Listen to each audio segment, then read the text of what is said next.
Hello. जी जी, आवाज आ रही है आपकी। वालेकुम सलाम मुफ्ती साहब। हाँ जी, क्या हाल चाल है? बढ़िया जी, आप बताओ। बिल्कुल ठीक, सुनाइए। मेरे एक दो सवाल हैं हम्म। कि जो आपके इस्लाम में लास्ट पैगंबर हुए हैं, नाम क्या है उनका, मैं भूल रहा हूँ। कोई बात नहीं, आप बोले आगे। हम्म। भी वो इस्लाम में अकेले आखिरी पैगंबर थे या पूरे वर्ल्ड के या पूरी दुनिया में? आप अपना सवाल तो रखें भाई। नहीं, यही सवाल है अभी, आगे बोलूंगा फिर मैं। जो पैगंबर आए हैं वो पूरी इंसानियत के लिए आए हैं, आखिरी पैगंबर मोहम्मद सल्लल्लाहु अलैहि वसल्लम जी। नहीं, वो आखिरी पैगंबर सिर्फ इस्लाम में आखिरी थे या पूरे वर्ल्ड में आखिरी थे? इस्लाम ही पूरे वर्ल्ड के लिए है, तो पैगंबर भी तो फिर पूरे वर्ल्ड के लिए होंगे ना। नहीं, जैसे बाकी धर्म भी हो पूरी इंसानियत के लिए ही हैं। नहीं, पूरे इससे पहले जो धर्म है वो तो सारे के सारे या तो फैब्रिकेटेड हैं या वो एडजस्टेड और कॉम्प्रोमाइज हैं, यानी वो बदल गए। लेकिन जिस वक्त वो धर्म नबियों को दिए गए थे वो खास इलाके के लिए दिए गए थे। एक ही वक्त में अलग अलग नबी अलग अलग इलाकों में होते थे, लेकिन उनका धर्म एक होता था। इसीलिए मैंने शुरू में एक बात कही, वो ये कही कि किसी भी धर्म की बुनियाद रूल्स, यानी जो प्रैक्टिकल रूल्स है वो नहीं है, अकीदा है। अकीदा का मतलब फेथ, कि आप क्या बिलीव करते हैं। तो तमाम के तमाम प्रॉफिट्स एक ही तरह की बात बिलीव करते आए हैं, वो ये कि बनाने वाला क्रिएटर एक है, उसकी जो कैरेक्टरिस्टिक्स हैं वही हैं जो सब मानते हैं। मरने के बाद दोबारा जिंदा होना है, अकाउंटेबिलिटी है, वगैरह वगैरह वगैरह। सब तमाम के तमाम प्रॉफिट्स एक ही बात मानते हुए आए हैं।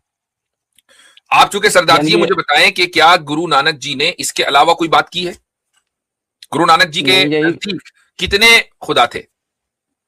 एक खुदा थे, एक खुदा की बात की है। ये खुदा की बात की है। अच्छा, गुरु नानक जी ने कभी प्रॉफिट मोहम्मद सल्लल्लाहु अलैहि वसल्लम के खिलाफ कोई बात की है? नहीं, बिल्कुल नहीं। नहीं। उनको हाई रिगार्ड दिया है? ऐसा उनके बारे में कोई सटीक जानकारी नहीं दी है, ना ही उनको ऐसा बोला है कि भी मतलब कि उनको किया है, यहाँ पैगंबर माना है, भी आए थे इस्लाम में। ठीक है। आपके यहां फरीद का, बाबा फरीद का बड़ा जिक्र है? हाँ जी, हाँ जी। है। हाँ जी, है। अच्छा, गुरु नानक के और बाबा फरीद के क्या रिश्ते थे?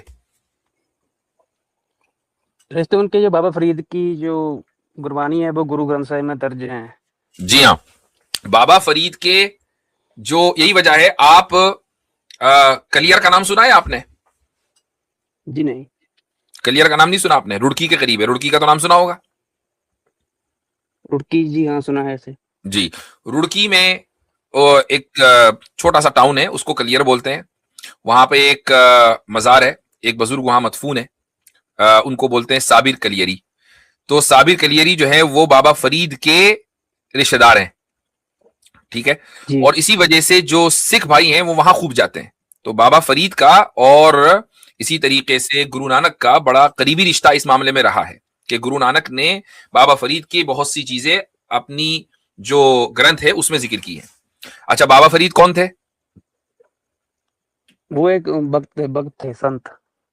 मतलब किसको मानते थे? प्रॉफिट मोहम्मद सल्लल्लाहु अलैहि वसल्लम को मानते थे ना। जो मान एक खुदा के ऊपर ईमान रखते थे बस। एक खुदा और रसूल अकरम सल्लल्लाहु अलैहि वसल्लम को आखिरी नबी मानते थे। मोहम्मद सल्लल्लाहु आखिरी अलैहि नबी। वसल्लम को आखिरी नबी मानते थे पूरी इंसानियत के लिए। उन्होंने तो फिर गुरु नानक देव जी को भी नबी माना है। गुरु नानक तो बाद में है, बाबा फरीद पहले हैं। गुरु ठीक है। नानक जी ने बाबा फरीद को माना है, ना कि इसका उल्टा। जी जी जी जी।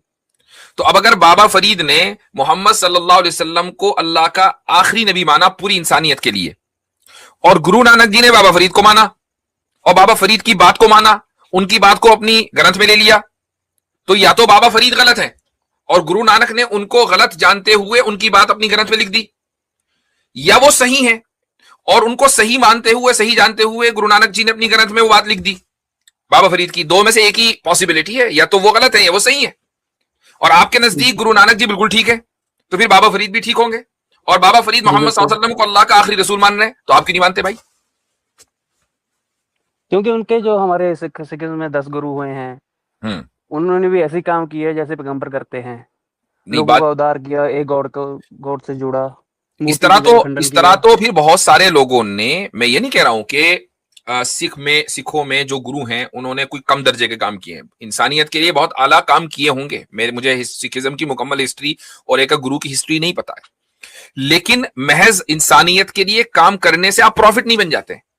बात यह है कि आपके यहां जो मेन गुरु हैं गुरु नानक जी हैं या नहीं? बात तो सही है गुरु ना? नानक देव जी ने शुरू किया था सिखिज्म। तो गुरु नानक जी से बढ़कर तो कोई दूसरा गुरु नहीं होगा ना, वो सबसे मेन गुरु है। अब जी, अगर मेन गुरु हम सिख दो की मानते हैं। अच्छा, और गुरु नानक जी गलत हो सकते हैं या वो सही ही थे? गलती की पॉसिबिलिटी है गुरु नानक जी में? क्या गुरु नानक जी जी नहीं, गलती कर सकते थे? जी नहीं। नहीं। अगर आपके मुताबिक गुरु नानक जी गलत नहीं हो सकते थे, तो फिर बाबा फरीद के जो बातें हैं वो अपनी किताब में अगर बाबा फरीद को गलत मानते हुए लिखी हैं तो ये गलती कर दी, और अगर सही मानते हुए लिखी हैं तो बाबा फरीद का अकीदा यह था कि मोहम्मद सल्लल्लाहु अलैहि वसल्लम अल्लाह के आखिरी रसूल है। अब क्या करें? जी, अब पर ये इसका हल तो आप ही बताएंगे ना। इसका हल क्या होगा? इसका हल यह होगा कि आप ये कहें कि गुरु नानक जी ने जो किया वो सही किया। हम गुरु नानक जी को गलत नहीं कह रहे, हम ये कह रहे गुरु नानक जी ने जो किया वो सही किया। वो क्या किया कि बाबा फरीद की बात को अपनी ग्रंथ में लिख दिया, बिल्कुल ठीक किया। बाबा फरीद ने अल्लाह के नबी मोहम्मद सल्लल्लाहु अलैहि वसल्लम को आखिरी रसूल माना, लिहाजा गुरु नानक जी के नजदीक भी वो अल्लाह के आखिरी रसूल थे। कौन? मोहम्मद सल्लल्लाहु अलैहि वसल्लम। तो मैं भी एक खुदा को तो सभी मानते हैं, आप भी मानते हैं, तो मैं भी मोहम्मद सल्लल्लाहु अलैहि वसल्लम को अल्लाह का आखिरी रसूल मानता हूं। गुरु नानक जी बहुत बड़े मुस्लिह थे, मुस्लिह का मतलब रिफॉर्मर थे। आप कहिए गुरु नानक जी बहुत बड़े रिफॉर्मर थे, बड़ी शख्सियत थे, कोई मामूली शख्सियत नहीं थे। अगर मामूली शख्सियत होते तो आज उनके नाम लेवा होते दुनिया में। नाम लेवा है इसका मतलब यह है कि वो गैर मामूली शख्सियत थे, एक एक्स्ट्राऑर्डिनरी पर्सनैलिटी थे।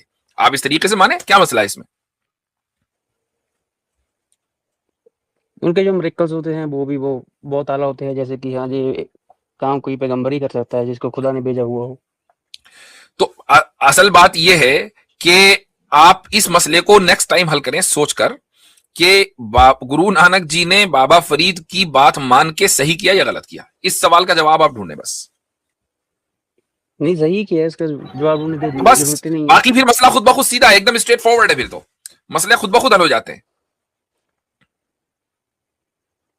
जी जी, ठीक है, इस पर गौर कीजिएगा। इंशाअल्लाह न्यूट्रल होकर आप सोचेंगे और बाबा फरीद की जो बातें आपकी किताब में लिखी हुई हैं उनको पढ़ेंगे, उन्हीं चीजों को आप अलग कर लें, उनको पढ़ें, आपको खुद ही हिदायत मिल जाएगी इंशाअल्लाह ताला।